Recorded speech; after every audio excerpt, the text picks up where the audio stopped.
మరొక సంకేతమని లిథర్లాండ్ అన్నారు. ఫౌండేషన్ 3,500 ఏళ్ల కిందట పాలించిన కింగ్ తుట్మోస్ను సమాధి చేసిన ప్రాంతం ప్రవేశద్వారం.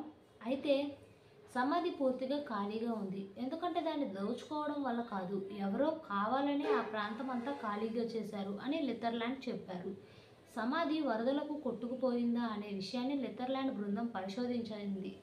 దాన్ని ఓ జలపాతం కింద నిర్మించారని, రాజు మృతదేహాన్ని ఖననం చేసిన కొన్నేళ్ల తరువాత అక్కడి వస్తువులను పురాతన కాలానికి చెందిన మరో ప్రాంతానికి తరలించారని వారు గుర్తించారు. ఆ ఛాంబర్లో కొన్ని టన్నుల సున్నపురాయి జల్లెడ పట్టాక పాలరాతి పాత్రలను గుర్తించారు. వాటి మీద హత్షెప్సుట్, రెండో తుట్మోస్ పేర్ల మీద శాసనాలు చెక్కి ఉన్నాయి. సమాధిని ఇక్కడ నుంచి కదిలించినప్పుడు బహుశా పాలరాతి పాత్రలు పగిలిపోయి ఉండొచ్చు అని ఆయన అన్నారు.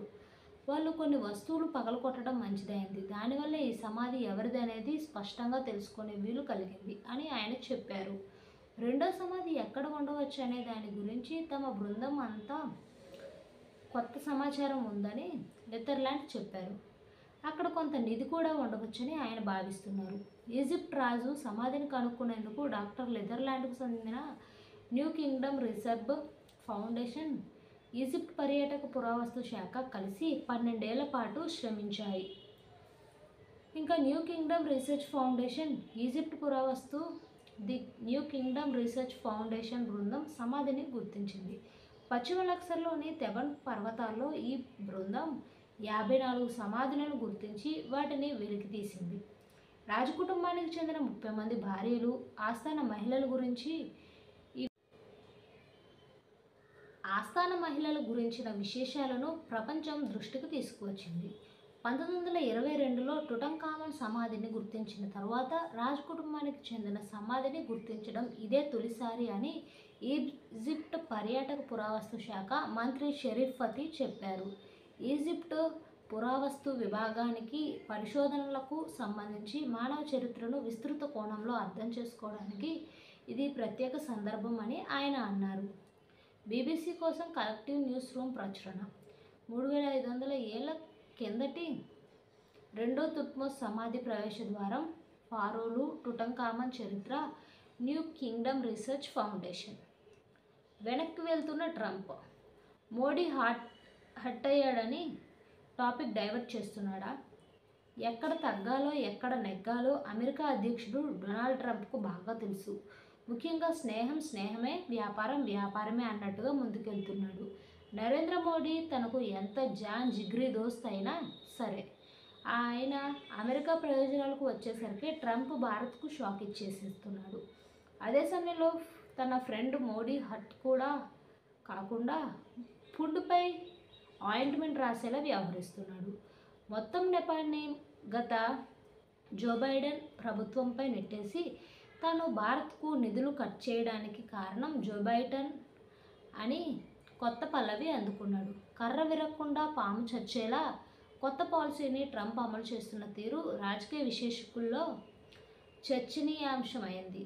భారతదేశంలో ఓటర్ల సంఖ్యను పెంచేందుకు అందించే $21 మిలియన్ ఫండ్ను ఇటీవల అమెరికా డోజ్ విభాగం రద్దు చేసిన సంగతి తెలిసిందే. అయితే ఈ నిధుల అంశం అమెరికా రాజకీయాల్లో చర్చనీయాంశంగా మారింది. అమెరికా అధ్యక్షుడు డొనాల్డ్ ట్రంప్ ఈ విషయం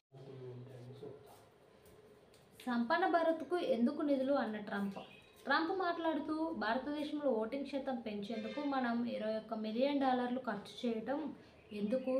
భారత్ దగ్గర చాలా డబ్బులు ఉన్నాయి. వారు ప్రపంచంలోనే అత్యధిక పన్నులు వసూలు చేస్తారు. వారికి బయట నిధులు అవసరం లేదు. బహుశా బైడెన్ ప్రభుత్వం అక్కడ మరెవరినో గెలిపించడానికి ఈ నిధులను ఖర్చు చేసి ప్రయత్నించినట్లు కనిపిస్తుంది. ఈ విషయాన్ని భారత ప్రభుత్వానికి తెలియజేయాలి. అదే కీలక ముందడుగు అవుతుంది అని వ్యాఖ్యానించారు. American first policy. ట్రంప్ తన అమెరికన్ ఫస్ట్ విధానాన్ని కొనసాగిస్తూ అమెరికా బయటకు అందించే సాయాన్ని తగ్గించాలనే తన నినాదాన్ని మరోసారి స్పష్టం చేసింది. ఆయన అధికారంలో ఉన్న సమయంలోనూ విదేశాలకు అమెరికా ఇచ్చే ఆర్థిక సహాయాన్ని కట్ చేయడానికి ప్రయత్నించారు. ప్రస్తుతం అధ్యక్ష పదవిలోకి వచ్చాక దాన్నే అమలు చేస్తున్నారు. మోడీ తన స్నేహితుడైన కూడా భారత్కు నిధులు కట్ చేసి అమెరికా ఫస్ట్ నినాదం విషయంలో తగ్గేదేలే అని నిరూపించుకున్నాడు. అదే సమయంలో మోడీని కూల్ చేయడానికి కొత్త పల్లవి అందుకున్నారు. మోడీ ట్రంప్ సంబంధం. గతంలో ట్రంప్ అధికారంలో ఉన్నప్పుడు భారత ప్రధాని నరేంద్ర మోడీతో సాన్నిహిత్యం కొనసాగించారు. ఇప్పటికీ కొనసాగిస్తున్నారు. అయితే ఇప్పుడు మోడీ ప్రధాని పదవిలో దేశానికి వచ్చి వెళ్ళాక భారత్పై విమర్శలు చేయటం, నిధుల అంశాన్ని ప్రస్తావించడం విశేషంగా మారింది. భారత్కు మనం ఎందుకు $21 మిలియన్ ఇవ్వాలి? వారి వద్ద చాలా డబ్బు ఉంది. వారు ప్రపంచంలోనే అత్యధిక పన్నులు వసూలు చేసే దేశాల్లో ఒకటి. వారు విధించే సుంకాలు చాలా ఎక్కువ అని ట్రంప్ విమర్శించారు. దీంతో మోడీ ఉన్నప్పుడు సాఫ్ట్గా మాట్లాడి వెళ్ళిపోయాక ట్రంప్ తన అసలు నిజాన్ని బయటపెట్టడం అయింది. ట్రంప్ మాట మార్చడం. అయితే ఈ వ్యాఖ్యలతో మోడీ హర్ట్ అయ్యారని ట్రంప్ గ్రహించినట్టున్నారు. అందుకే తాజాగా ఆయన తన మాట మార్చారు. ఆయన తాజా ప్రకటనలో బైడెన్ ప్రభుత్వం భారతదేశంలో ఓటర్ల సంఖ్యను పెంచేందుకు నిధులు ఇచ్చింది. వాస్తవానికి అది వేరే ఎవరినో గెలిపించడానికి అంటూ ఆరోపించారు. దీని ద్వారా ట్రంప్ తన ప్రాథమిక లక్ష్యం మోడీని ప్రసన్నం చేయడమే అని రాజకీయ విశ్లేషకులు భావిస్తున్నారు. ట్రంప్ మొదటిగా నిధుల అంశాన్ని ఉద్దేశించి విమర్శలు చేసినప్పటికీ మోడీ అసహనానికి గురయ్యారని అర్థం చేసుకున్న తర్వాత టాపిక్ను డైవర్ట్ చేయడానికి ప్రయత్నించారని అనిపిస్తుంది. ఈ వ్యాఖ్యల ద్వారా ట్రంప్ తన మద్దతుదారులను సంతృప్తిపరచడమే కాకుండా మోడీ అనుకూలంగా ఉండేలా తన వైఖరిని సవరించుకున్నారని విశ్లేషకులు అభిప్రాయపడుతున్నారు. ఇదంతా చూస్తే అమెరికా రాజకీయాల్లో కూడా భారతదేశంపై ఎఫెక్ట్ ఉండడం స్పష్టంగా తెలుస్తుంది. ట్రంప్, బైడెన్ మధ్య విభేదాలు అంతర్జాతీయ వ్యవహారాలపై ప్రభావితం చూపిస్తున్నాయి. ఆర్థిక సహాయం, ఎన్నికల వ్యూహాలు, విదేశాంగ విధానాలు కీలకంగా మారిన ఈ సమయంలో ట్రంప్ తాజా మాట మార్చే ధోరణి మరిన్ని రాజకీయ చర్చలకు దారితీయొచ్చు. ఢిల్లీ కొత్త సీఎంగా రేఖా గుప్తా. ఆమె ఆస్తుల విలువ, భర్త ఆదాయం ఎంతో తెలుసా? దేశ రాజధాని ఢిల్లీ కొత్త ముఖ్యమంత్రిగా రేఖా గుప్తా కానున్నారు. ఈ గురువారం రామ్లీలా మైదానంలో ఆమె ముఖ్యమంత్రిగా ప్రమాణ స్వీకారం చేయనున్నారు. షాలిరామ్ బాగ్ అసెంబ్లీ స్థానం నుండి తొలిసారి బీజేపీ ఎమ్మెల్యే అయిన రేఖా గుప్తాను బీజేపీ పార్టీ అధిష్టానం ఢిల్లీ కొత్త ముఖ్యమంత్రిగా నియమించింది. రేఖా గుప్తా హర్యానాకు చెందినవారు. కానీ రేఖకు కేవలం 2 సంవత్సరాల వయసు ఉన్నప్పుడు ఆమె కుటుంబం ఢిల్లీకి వచ్చింది. రేఖా వృత్తిరీత్యా న్యాయవాది. దీనికి ముందు ఆమె కౌన్సిలర్గా ఉన్నారు. ఈ ఎన్నికల్లో ఆమె తొలిసారి ఎమ్మెల్యే అయ్యారు. ఇప్పుడు ఆమె ఢిల్లీ ముఖ్యమంత్రి పగ్గాలు చేపట్టనున్నారు. రేఖా గుప్తా ముఖ్యమంత్రి అయిన తర్వాత ప్రజలు ఆమె గురించి తెలుసుకోవడానికి ఆసక్తి